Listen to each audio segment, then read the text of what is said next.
साई मौसी। हेलो सावित्री, आज मेरे नए घर का गृह प्रवेश है। तेरी जीजी ने भी तेरे पड़ोस में ही घर बना लिया है। सबके साथ आज तेरा घर पर न्योता है। जरूरी नहीं कि हमारी खुशियों में बाकी सब लोगों की भी खुशी छिपी हो या फिर वो हमारी खुशी में खुश हो। ऐसा ही कुछ हाल है निर्मला की बहन सावित्री का। अब निर्मला ने उसे अपनी खुशी में शामिल होने के लिए न्योता तो दे दिया, लेकिन क्या उसकी बहन उसकी खुशी में खुश होती है या उसकी तरक्की देखकर उसके मन में जलन की आग दौड़ने लगती है? चलिए देखते हैं। बाप रे बाप, क्या घर बनाया है जीजी ने। मैं तो इतने साल पैसे जोड़कर भी इतना अच्छा घर नहीं बना पाई और इन्होंने इतने सालों में अपना ये दूसरा घर भी बना लिया। अरे मन ही मन क्या सोचने लगी सावित्री, घर अच्छा नहीं लगा क्या? अरे नहीं, अच्छा है जीजी, घर तो बहुत अच्छा है। हाँ, घर का पूरा नक्शा ना मेरी बहू ने बनाया था। मेरी बहू हर काम में आगे है, बहुत समझदार, एकदम गुणवती है। मैं अभी हमारे लिए चाय नाश्ता मंगवाती हूँ। चाय नाश्ता आ गया है मम्मी जी। नमस्ते मौसी जी। अरे नमस्ते बेटा। वाह वाह बेटा, मेरे कहने से पहले ही हमारे लिए चाय नाश्ता भी ले आई। मैंने कहा था ना एकदम गुणवती बहू है मेरी। इतनी जल्दी सारे काम कर लेती है कि मुझे तो चाय का एक झूठा कप भी रसोई में नहीं रखने देती। फिर तो बहुत अच्छा है दीदी, इसी तरह आपकी बहू आपकी सेवा करती रहे। वैसे बहू तो मेरी भी कुछ कम नहीं है, बहुत सेवा करती है मेरी। मेरे कहने से पहले ही मेरे लिए सब कुछ करके रख देती है। जैसे ही रेणुका वहाँ से जाती है, पकोड़े तो रेणुका बहू ने ठीक ही बनाए हैं, लेकिन कभी ना मेरी बहू के हाथ के पकोड़े खा के देखना, अपनी उंगलियां चाटती रह जाओगी। और देखो तो इसमें कितना तेल है। आपको तो पहले ही बीपी की दिक्कत रहती है ना, आपकी बहू को आपकी सेहत का ध्यान रख के खाना बनाना चाहिए। अरे नहीं, ऐसी बात नहीं है। ये तो कभी कभी मेरा मन कर जाता है तो मैं बनवा लेती हूँ, वरना मेरी बहू तो मेरा बहुत ध्यान रखती है। अभी बहू नई नहीं है ना जीजी, इसलिए आप समझ नहीं रही। थोड़ा समय बीत जाने दो, तभी बहू का असली रंग सामने आएगा कि आपकी सेहत को खराब करने के लिए जानबूझकर आपको ऐसी ऐसी चीजें खिलाती है। अरे ऐसा नहीं है सावित्री। जाने दो जीजी। चलो अब मैं चलती हूँ, मेरी बहू ने दोपहर का खाना बना लिया होगा। जब तक मैं घर पर जाकर खाना नहीं खाऊंगी तब तक वो अन्न का एक निवाला भी अपने मुंह में नहीं रखेगी। अरे लेकिन रेणुका हमारे लिए खाना बना रही है ना।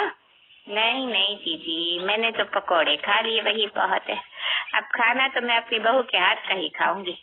वो मेरे खाने में ना तेल मसाले का बहुत ध्यान रखती है। जानबूझकर ये सारी बातें बोलकर सावित्री वहाँ से चली जाती है, लेकिन निर्मला पर कहीं ना कहीं उसकी कही बातों का असर होना शुरू हो जाता है। कहीं सावित्री ठीक तो नहीं कह रही थी। मम्मी जी खाना तैयार हो गया है, आइए खाना खा लीजिए। निर्मला खाना खाने जाती है। अरे मौसी जी कहाँ चली गई? अरे उससे कुछ काम था तो वो जल्दी घर चली गई। लेकिन ये तूने कैसा खाना बनाया है? देख तो सब्जी में कितना तेल तैर रहा है और मीठे में इतना घी डालकर हलवा बनाया है। मीठे में कुछ और भी तो बना सकती थी जिसमें घी का इस्तेमाल कम होता। लेकिन मम्मी जी आप ही ने तो कहा था कि मौसी जी को हलवा पसंद है, इसलिए मैंने मीठे में हलवा बना दिया, वरना मैं तो आप दोनों के लिए हेल्दी ओट्स की खीर बनाने वाली थी। अच्छा, इतना ही हेल्दी बनाना चाहती थी तो फिर सब्जी में इतना तेल क्यों डाला है?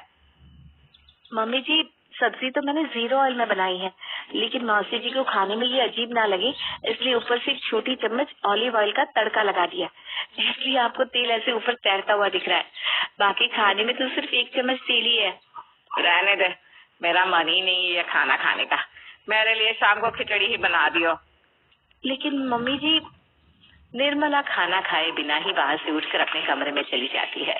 कुछ दिन बाद, अरे सावित्री बड़े दिन बाद आना हुआ, मैं कितने दिन से तुझे याद कर रही थी। अब क्या करूँ जीजी, बहू घर पर मेरी इतनी सेवा करती है कि घर से बाहर निकलकर कहीं जाने का मन ही नहीं करता। अच्छा, वैसे तेरी साड़ी ना बहुत अच्छी लग रही है, कहाँ से ली? मैं भी खरीदूंगी। इसके लिए तो मुझे अपनी बहू से ही पूछना पड़ेगा जीजी। असल में तो मेरी बहू जब से मेरे घर आई है ना, वही मेरे लिए सारे कपड़े लेकर आती है। ना करते हुए भी महीने में मेरे लिए 4-5 साड़ी तो ले ही आती है। इतना मना करती हूँ लेकिन मानती ही नहीं। कहती है मम्मी जी मुझे आपके लिए नई नई चीजें लेने में बहुत खुशी होती है। शादी से पहले मैं अपनी माँ के लिए कपड़े खरीदती थी और शादी के बाद आपके लिए। आप भी तो मेरे लिए मेरी माँ हो। बिल्कुल, मुझे कभी ऐसा महसूस ही नहीं होता कि मैं उसकी सास हूँ। हमेशा मुझे अपनी माँ की तरह प्यार करती है। अरे ये तो बहुत अच्छी बात है, बहू तो ऐसी ही होनी चाहिए। मेरी रेणुका भी ना ऐसी है, बिल्कुल अपनी माँ की तरह मेरा ध्यान रखती है। अच्छा जीजी, वैसे रेणुका भी आपके लिए ऐसे ही साड़ियाँ लेकर आती है क्या? मुझे भी तो दिखाइए आपकी बहू आपके लिए कैसी साड़ियाँ लेकर आती है। आती तो है लेकिन इतनी ज्यादा नहीं। जब कोई त्योहार होता है तो लेकर आती है। पिछली बार होली पर लेकर आई थी। इतने महीने पहले? फिर तो वो औपचारिकता हो गई ना जीजी। बस फॉर्मेलिटी के लिए आपके लिए कुछ लेकर आई। खैर मैं घर चलती हूँ, बहू से सर की मालिश करवाऊंगी। 2 दिन पहले करवाई थी। आपकी बहू भी आपकी मालिश करती है क्या? हाँ हाँ करती है ना। जब कभी सर में दर्द होता है तो इतनी अच्छी मालिश करती है। देख अभी बुलाती हूँ। रेणुका बेटा, रेणुका। आई मम्मी जी। जी मम्मी जी। अरे मौसी जी आप, नमस्ते। अभी आप दोनों के लिए कुछ खाने को बना कर लाती हूँ। नहीं नहीं बेटा, अभी कुछ खाने का मन नहीं है। जीजी के सर में दर्द है, तो उनके सर की मालिश कर दे। क्या? आपके सर में दर्द है और आप मुझे अभी बता रही हैं मम्मी जी? मैं अभी आपके लिए मालिश वाला तेल लेकर आती हूँ। अरे ये तो सच में जीजी की मालिश करने के लिए तेल लेने जा रही है। ऐसे तो मैं कैसे जीजी को इसके खिलाफ भड़का पाऊंगी। देखा सावित्री, कितना ध्यान रखती है मेरी बहू मेरा। एक बार मेरे सर में दर्द के बारे में सुनते ही मालिश के लिए तेल लेने चली गई। रेणुका मालिश का तेल लेकर बाहर आती है, तभी उसके फोन पर उसकी फ्रेंड की कॉल आती है। हेलो हेलो रेणुका, प्लीज जल्दी से सिटी हॉस्पिटल आ जा। मेरे पैर में बहुत चोट लगी है। एक गाड़ी से एक्सीडेंट हो गया है मेरा। मम्मी पापा भी अभी यहाँ नहीं है। ओ माय गॉड, तू टेंशन मत ले, मैं बस अभी आती हूँ। क्या हुआ बहू? माँ जी वो मेरी फ्रेंड है ना निधि, उसका एक्सीडेंट हो गया है। पैर में चोट लग गई है उसके। अंकल आंटी भी यहाँ नहीं है तो मुझे जाना पड़ेगा। आप प्लीज अभी सर दर्द की ये दवाई खा लीजिए, मैं वापस आके आपकी मालिश कर दूंगी। ठीक है बेटा, ध्यान से जाना। हाँ देखा दीजिए अपनी बहू को, अभी तक आराम से अंदर बैठी हुई थी, लेकिन जैसे ही आपने मालिश करने को बोला तो काम से बचने के लिए अपनी सहेली को ऐसे फोन करने को बोल दिया। अब आराम से बाहर जाकर ऐश करेगी। ऐसा नहीं है सावित्री, उसने बताया तो था कि उसकी सहेली का एक्सीडेंट हुआ है। आप ना बहुत भोली हो जीजी। उसकी सहेली का एक्सीडेंट होगा तो वो अपने घर वालों को, रिश्तेदारों को बुलाएगी। आपकी बहू को क्यों बुलाएगी? अरे लेकिन उसके मम्मी पापा। जाने दो जीजी, आप नहीं समझोगी। मैं तो जा रही हूँ अपने घर। आपकी बहू ने तो आपकी मालिश नहीं करी, मैं तो घर जाके अपनी बहू से मालिश करवाऊं। निर्मला के मन में उसकी बहू के प्रति फिर से चिंगारी जलाकर सावित्री वहां से चली जाती है। शाम को जब रेणुका घर आती है, अब कैसी तबीयत है तेरी सहेली की बेटा? ठीक तो है ना वो? अरे मम्मी जी आपको क्या बताऊं, कोई एक्सीडेंट नहीं हुआ था उसका। आज उसका बर्थडे था और मैंने घर के काम की वजह से पार्टी में जाने के लिए मना कर दिया था, इसलिए उसने मुझसे झूठ बोला। ये लड़की भी ना। खैर मैं आपके लिए खाना बना देती हूँ, बहुत देर हो गई मुझे आने में मम्मी जी। कोई जरूरत नहीं है, मैंने खुद ही खिचड़ी बनाकर खा ली है। निर्मला दीदी गुस्से में उठकर वहां से अपने कमरे में चली जाती है। सही कह रही थी सावित्री, इसने खुद ही जानबूझकर अपनी सहेली को बोलकर फोन करवाया। शुरू शुरू में तो बहुत अच्छी बनती थी, लेकिन अब इसके असली रंग धीरे धीरे सामने आ रहे हैं। इसकी वजह से रात का खाना भी मुझे खुद बना के खाना पड़ा, और आखिर एक बार भी इसने मेरे सर दर्द के बारे में नहीं पूछा। मेरी वजह से मम्मी जी को खाना बनाना पड़ा। अरे मम्मी जी के तो सर में भी दर्द था, जाकर उनकी मालिश कर देती हूँ। रेणुका तेल लेकर निर्मला की मालिश करने जाती है तो देखती है कि निर्मला तो सो चुकी है। मम्मी जी तो सो गई, लगता है दवाई से उन्हें आराम हो गया होगा। मैं भी जाकर सो जाती हूँ, बहुत नींद आ रही है। कुछ दिन बाद सावित्री फिर से निर्मला के घर आती है। अरे तू थैले में अपने साथ क्या लेकर आई है? जी आज मेरी बहू ने घर पर पनीर लबाबदार और मलाई कोफ्ते बनाए थे। मुझे ध्यान में आया कि ये तो आपको भी बहुत पसंद है, तो मैंने अपनी बहू से कहकर आपके लिए भी बनवा लिया। इस थैले में वही लेकर आई हूँ, और साथ में गर्मा गर्म रोटी और चावल भी है। अरे वाह वाह वाह, आज तो खाने का मजा ही आ जाएगा। वरना मेरी बहू तो पता नहीं अब नए जमाने का कौन सा अजीब अजीब सा खाना बनाती रहती है। अरे छोड़ो ना अपनी बहू की बातें, और मेरी बहू के हाथ का खाना खाओ। दोनों खाना खाती है। वाह वाह, सावित्री क्या खाना बनाया तेरी बहू ने, बिल्कुल ढाबे जैसा खाना। कोई कह ही नहीं सकता ये खाना ढाबे का नहीं है। कहेगा भी क्यों जब ये खाना है ही ढाबे का। अरे तू क्या सोचने लगी, खाना बहुत स्वाद है सच्ची।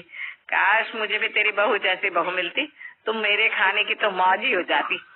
और इसमें तेल भी कितना नाप तोल कर डाला है तेरी बहू ने, बहुत ही समझदार है। हाँ जी सो तो है। अच्छा हुआ कि पहले ही ढाबे वाले को बोलकर सब्जी में कम तेल डलवाया। खाना खाने की कुछ देर बाद सावित्री वहाँ से चली जाती है। शाम के वक्त, बहू आज तू मेरे लिए दाल मखनी और कड़ी पकौड़े बना, बहुत दिन हो गए तूने ऐसा कुछ नहीं बनाया। मम्मी जी, डॉक्टर ने आपको हल्का खाने को बोला है ना, इसलिए मैं आपसे ये सब नहीं बनाती। और दाल मखनी में कितना सारा मक्खन पड़ता है, और कड़ी पकोड़े में तले हुए पकोड़े आपको बहुत नुकसान करेंगे। दाल मखनी तो मैं आपको नहीं खिला सकती, लेकिन मूंग की दाल और बिना पकोड़े की कड़ी बना देती हूँ चावल के साथ, वो आपके लिए ठीक रहेगी।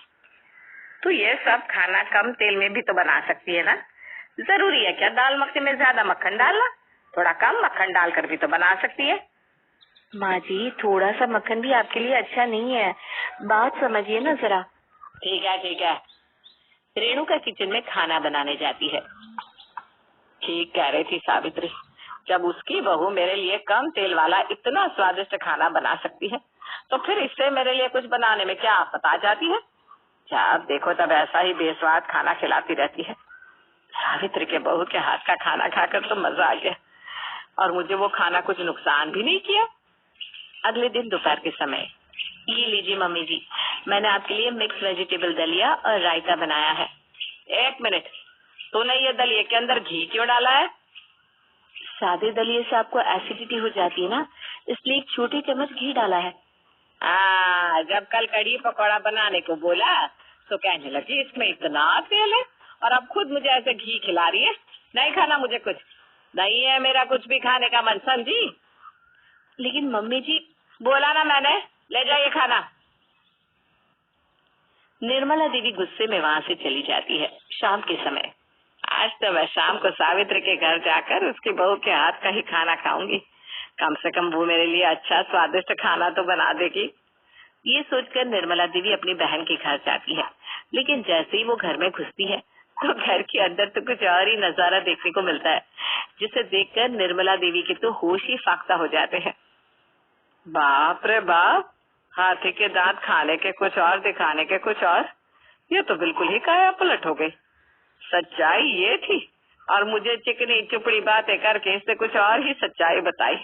इससे तो सबक सिखाना ही पड़ेगा। अगले दिन सावित्री देवी फिर से निर्मला के घर एक डब्बा लेकर आती है। अरे आज तो इस डब्बे में क्या ले आई? आज क्या बना के भेज दिया तेरी बहू ने मेरे लिए? मैंने उसे बताया कि जीजी को खीर बहुत पसंद है, तो उसने आपके लिए काजू बादाम डालकर खीर बना दी। अरे वाह वाह वाह, खीर तो मुझे बहुत ही पसंद है। हम खीर तो खाएंगे, लेकिन उसके साथ साथ मैं आज तुझे कुछ दिखाती भी हूँ, तो खीर खाने का मजा ज्यादा आएगा। क्या जीजी? बस अभी टीवी चलाती हूँ, देख तू। निर्मला टीवी ऑन करती है। आज खाने में क्या बनाना है बहू?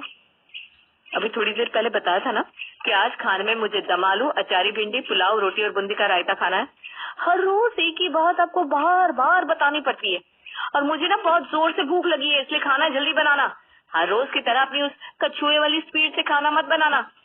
हाँ, बस अभी बना रही हूँ बहू। खाना बनाया नहीं अभी तक? बन गया बहू, बस बन गया।